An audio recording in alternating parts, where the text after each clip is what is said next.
बोलिए वृंदावन बिहारी लाल की जय। बोलिए कबीरदास भक्त जी की जय। आज आप श्री कबीरदास जी का कथा का तीसरा भाग सुनेंगे। श्री कबीरदास जी ने कहा, क्यों जी, मैं यहाँ से उठकर दूसरी जगह क्यों जाऊँ? मैं आप लोगों के लिए क्या चोरी करके धन लाऊं? मैंने किसी की चोरी नहीं की है, किसी राहगीर को लूटा भी नहीं है। मैं तो भगवत गुणानुवाद गाता हूँ और उसी में मग्न रहता हूँ। ये सुनकर ब्राह्मणों ने कहा, तुमने साधुओं को अन्न धन देकर उनका सम्मान किया है और हम लोगों को कुछ न देकर हमारा बड़ा भारी अपमान किया है।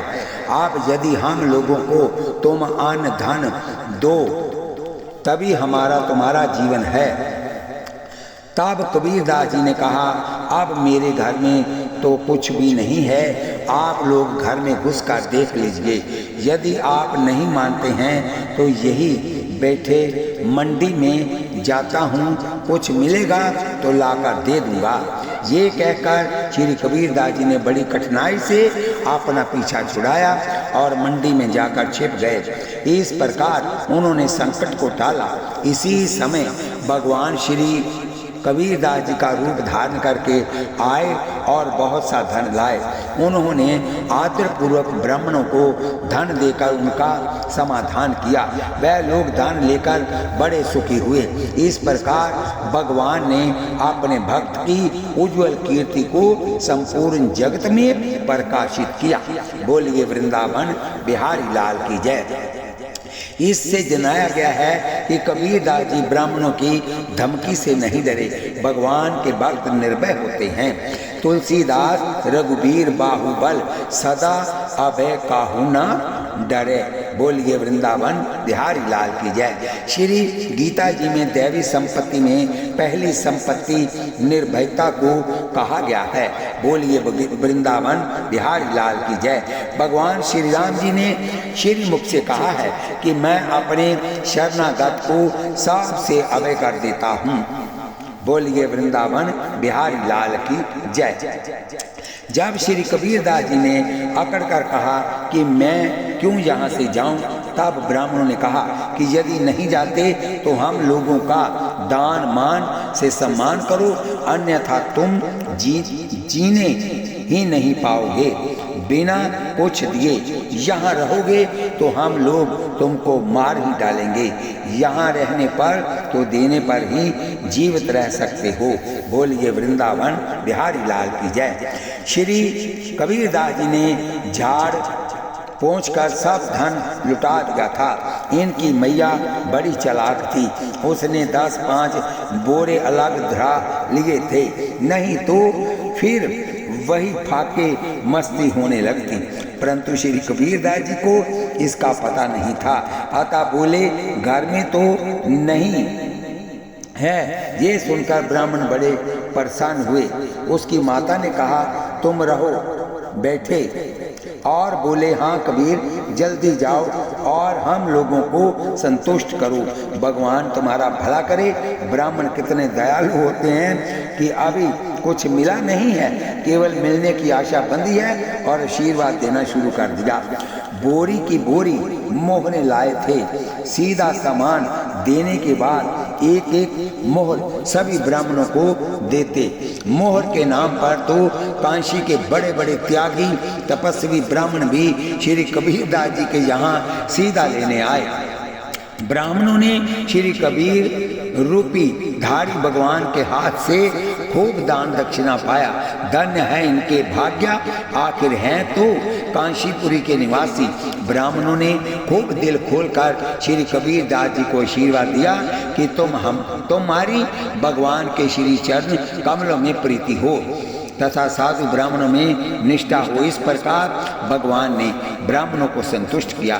भगवान ने विचार किया कि कबीर जी मेरे भक्त हैं, ब्राह्मणों को आशा दे आए हैं, अतः इनकी बात भी रहनी चाहिए और ब्राह्मण भी मुझको अत्यंत प्रिय हैं। सत्य तो ये है कि मेरे रूप कि मेरे रूप ही हैं, अतः सत्कार के योग्य हैं, इसलिए इनको भी प्रसन्न करना आवश्यक है। अतः प्रभु ने स्वयं आकर सबका समाधान किया। पुनः जैसे माता पिता पुत्र की कल्याण कामना में विविध दान पुण्य व्रत अनुष्ठान करते हैं, उसी प्रकार श्री कबीर जी की कल्याण कामना से भगवान ने ब्राह्मणों को संतुष्ट किया, जिसमें श्री कबीरदास जी की भक्ति बढ़े। ब्राह्मणों ने आशीर्वाद भी दिया। पुनः भक्त की कीर्ति बढ़ाने के लिए भगवान ने सबका समाधान किया। प्रभु का स्वभाव है संतत दासन दे ही बढ़ाई। प्रसंगवश एक बात निवेदन कर दूं, यदि आशीर्वाद लेना हो तो ब्राह्मणों से लीजिए, भोजन भर इनको खूब चकाचक करा दो, आशीर्वाद से घर भर लो। ये अपने आशीर्वाद द्वारा दूसरों का घर धन धान्य से भर देते हैं। कोई कह दे कि पंडित जी व्यापार में फायदा नहीं हो रहा है, तो ब्राह्मण कहेंगे अनुष्ठान कराओ, श्री सूक्त श्री लक्ष्मी सूक्त का जाप कराओ, मालो माल हो जाओगे। सचमुच ये मालो माल हो भी जाते हैं, परंतु ये तो धोती लोटा और कुछ द्रव्य पर ही संतुष्ट हो जाते हैं। विचित्र बात यह है कि अपना घर भरने के लिए ये कभी प्रयत्न नहीं करते हैं, यही इनकी शोभा है। ब्राह्मणों को संतुष्ट करके भगवान ने ब्राह्मण का रूप धारण किया और वहां पहुंचे जहां श्री कबीरदास जी शिव कर बैठे थे। भगवान ने श्री कबीरदास जी से कहा, तू यहाँ पर पड़ा हुआ है, भूखो क्यों मरता है? श्री कबीरदास जी के घर पर जा, जो भी कोई वहाँ जाता है उसे वह 2.5 सेर अन्न देते हैं, इसलिए अब तू देर मत कर, वहीं चला जा, जल्दी से जा। श्री कबीरदास जी घर को आए और सब समाचार देख सुनकर प्रेमानंद में पूर्ण रूप से मग्न हो गए। भगवान के द्वारा किए गए नए नए कौतुकों में से तथा वैभव की वृद्धि से परम आकिंचन भक्त श्री कबीरदास जी का धैर्य कैसे रहे। बढ़ती हुई प्रतिष्ठा को घटाने के लिए श्री कबीरदास जी ने नए नए कौतुकों की रचना प्रारंभ कर दी। एक दिन आपने एक वैश्य को अपने साथ में ले लिया। उस समय ऐसा मालूम होता था कि भजन भाव को छोड़कर ये उसी के रंग में रंग गए हैं, परंतु सच्ची बात तो ये थी कि वह अपने पास अनेक कामनाओं से आने जाने वालों की भीड़ से डर कर इन्होंने ये लीला दिखाई थी कि मुझे कुमार्गी समझकर लोग मेरे पास ना आवें, मेरे भजन में बाधा ना हो।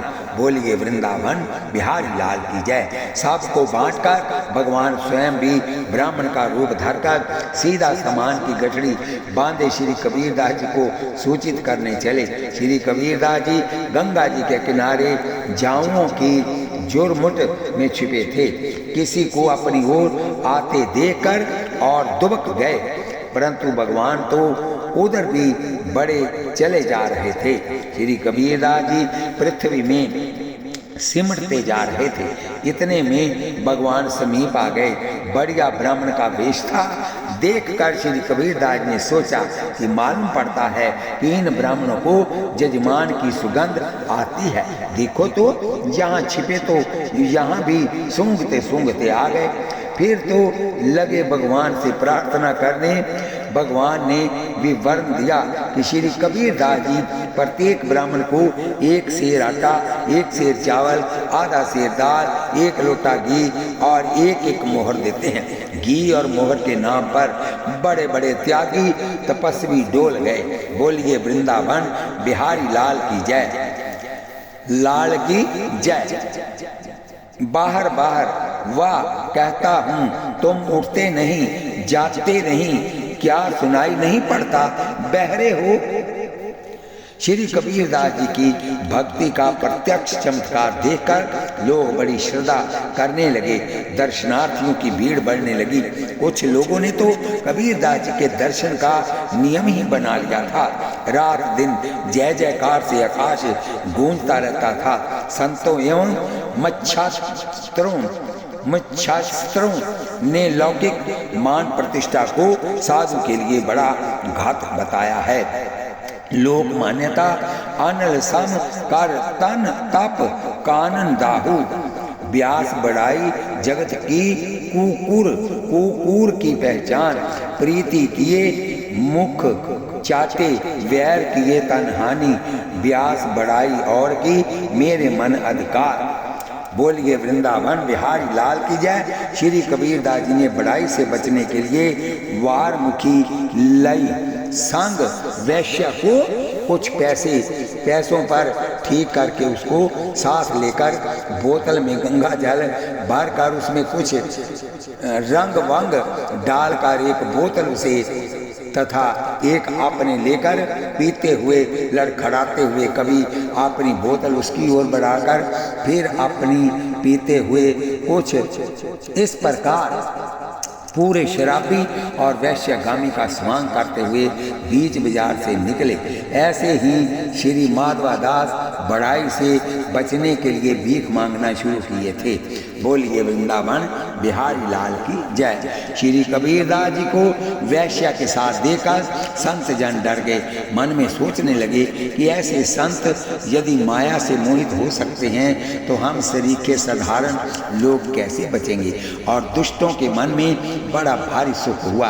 वह कहने लगे, हम तो कहते ही थे कि ये डोंगी है, हमारी बात सच निकली। श्री कबीरदास जी ने संत और संतों के ऐसे भाव जाने, तब उनके मन में कुछ दूसरा विचार आया कि संतों के भय को दूर करना चाहिए। वह वैश्य को साथ लिए हुए वहां पहुंचे। यहाँ काशी के राजा की सभा लगी हुई थी। राजा ने शिष्य होते हुए भी इनका कुछ भी सम्मान नहीं किया। फिर भी ये वहाँ बैठ गए और थोड़ी देर बाद इन्होंने एक अद्भुत लीला दिखाई। उठकर वही अपने पात्र से जल गिरा दिया। ये देखकर राजा के मन में कुछ चिंता हुई और उसने पूछा, आपने ये क्या किया, जल क्यों गिराया। श्री कबीरदास जी ने कहा, श्री जगन्नाथपुरी में श्री जगन्नाथ जी के रसोईया का पैर जलने वाला था, इसलिए आग को बुझाकर मैंने उसकी रक्षा की है। ये सुनकर सभी को बड़ा आश्चर्य हुआ। राजा ने इनकी जांच करने के लिए आदमी भेजे। उन्होंने लौटकर समाचार दिया कि कबीरदास जी की बात सत्य है, बिल्कुल सत्य है। बोलिए वृंदावन बिहारी लाल की जय। इसका एक भाव अर्थ में आ गया है और दूसरा भय संतों को ये भी हुआ कि कहीं ये लीला देखकर हम लोगों की कबीरदास जी में द्वेष बुद्धि ना आ जाए, नहीं तो भागवत अपराध बन जाएगा जिसे ईश्वर भी क्षमा नहीं करेंगे। श्री कबीरदास जी को तो समर्थ पुरुष हैं, भला वह इन दोषों से कैसे लिपायमान हो सकते हैं। जथा समरथ कह नहीं दोष गोसाई, रवि पावक सुरसरी की नाई। पूना तीसरा भय कि श्री कबीरदास जी के नाम के साथ श्री स्वामी रामानंदाचार्य जी का नाम जुड़ा हुआ था। कोई चमत्कार की बात होती कि श्री कबीरदास जी ने ये किया तो कोई यदि पूछता कि कौन कबीर, तो बताने वाला झट कहता कि वही श्री स्वामी रामानंदाचार्य जी के शिष्य। बात बात में सब लोग यही कहते। संत लोग डरे कि अब अपजश की बात भी चलेगी और साथ साथ श्री स्वामी जी का नाम भी धरा जाएगा। बोलिए वृंदावन बिहारी लाल की जय। यहाँ एक बात स्मरण रखने की है कि यद्यपि श्री कबीरदास जी का हृदय शुद्ध है, इन्होंने वैश्य के साथ कोई कुत्सित कर्म नहीं किया है, ना किंचित मात्र भी वैश्य में आसक्ति है। प्रतिष्ठा से बचने के लिए केवल संग लेकर घूमे मात्र है, परंतु अपयश तो हो गया। वह कुसंग का दुष्परिणाम है। शराब की दुकान पर बैठने वाला कैसा भी सदाचारी क्यों न हो, लोग शराबी ही समझेंगे।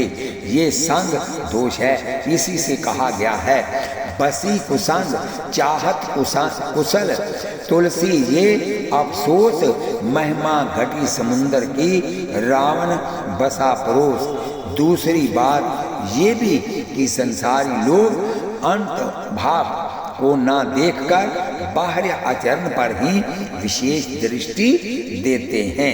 बोलिए वृंदावन बिहारी लाल की जय। अतः लोक में अपयश से बचने के लिए अंतर शुद्ध के साथ साथ बाह्य शुद्धि भी अपेक्षित है। बोलिए वृंदावन बिहारी लाल की जय। आप एक दृष्टांत सुनिए। कहते हैं कि बेल मा फकीर बड़े परमहंस संत थे। तुलसी नाम की एक खतरानी उनमें बड़ा भाव रखती थी। वह नित्य प्रति उनका दर्शन करने जाती और देर देर तक उनका सत्संग करती। क्योंकि तुलसी खतरानी विधवा थी और रूपवती थी, अतः कुछ लोग संदेह करने लगे कि इनका फकीर के साथ अनुचित संबंध है। दुष्ट लोगों ने बात का बतंगड़ बनाकर बेलमा तुलसी की जी भरकर निंदा की। धीरे धीरे बात बेलमा तक पहुंची तो उन्होंने बड़े खेद पूर्वक कहा कि मैं तो उन्हें अपनी माता की तुल्य समझता हूँ और मुझे विश्वास है कि वह भी मुझे अपना पुत्र ही समझती है। कुछ भगवताचार्य सुनने के लिए आती है, फिर भी संसार ने कितना गलत सोच लिया।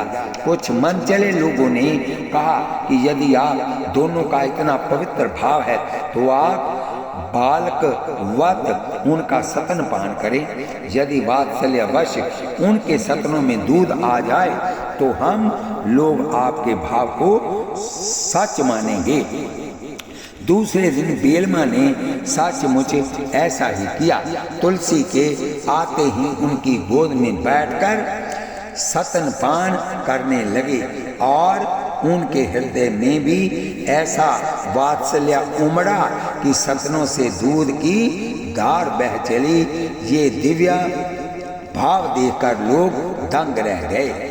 विचार ये कि मेरा अपयश हुआ सो तो ठीक है, परंतु साथ साथ वेश की भी बदनामी हुई।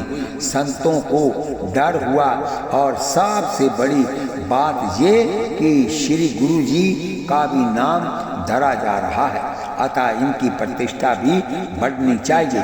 पूना निंदकों के सिर पर श्री निष्कार निंदा रूपी पाप का भार बढ़ रहा है, अतः उनको भी इस दोष से बचाने के लिए और बातें सोची।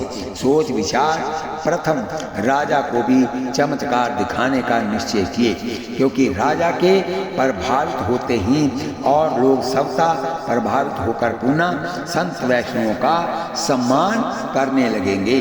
श्री कबीरदास जी मन ही मन मुस्कुराए कि मेरा उपाय तो सफल रहा। कहाँ तो राजा घर जाकर लंबी दंडवत करता था, कहाँ अब आने पर भी मुख फेर लिया। श्री कबीरदास जी सभा में बैठे थे। बैठे बैठे ही जगन्नाथ भगवान का ध्यान हो आया। मानसी में वहाँ पहुँच गए। वहाँ इन्होंने देखा कि रसोईया थाल सजाकर श्री ठाकुर जी के जहाँ ले जा रहे हैं। मार्ग में अग्नि का दहकता अंगारा पड़ा है, उन्हें दिख नहीं रहा है। यदि पांव पड़ जाएगा तो थाल गिर जाएगा, भोग बिखर जाएगा। अतः पांव पड़ने ही वाला था कि इन्होंने तुरंत बोतल का जल गिरा दिया। आग बुझ गई, रसोईया बाल बाल बच गया। राजा के गुप्तचर पूरी गए तो वहाँ शोर मचा पड़ा था कि यदि कबीरदास जी नहीं रहे होते तो पंडा जी अवश्य जल जाते। बोलिए वृंदावन बिहारी लाल की जय। इस कथा को हम यहीं पर विश्राम देते हैं। कल फिर कबीरदास जी की कथा होगी। कथा सुनते हुए हाथ में माला लीजिए, जीवा से नाम जपिए, आँखों से भगवान का दर्शन करिए और कानों से कथा सुनिए। एक पंथ चार काज हो गए। कथा सुनते सुनते आप इसको सब्सक्राइब, लाइक, शेयर करिए। आपका बहुत बहुत धन्यवाद। शेयर की हुई कथा यहाँ तक जाएगी। जो लोग सुनेंगे उनका आधा फल आपको भी प्राप्त होगा। शेयर और सब्सक्राइब एक बार ही होता है। कृपया आप आपसे निवेदन है कि आप इसको सब्सक्राइब जरूर करें। बोलिए वृंदावन बिहारी लाल की जय, बोलिए जुगल सरकार की जय। श्री कृष्ण गोविंद हरे मुरारे, हे नाथ नारायण वासुदेव। श्री कृष्ण गोविंद हरे मुरारे, हे नाथ नारायण वासुदेव।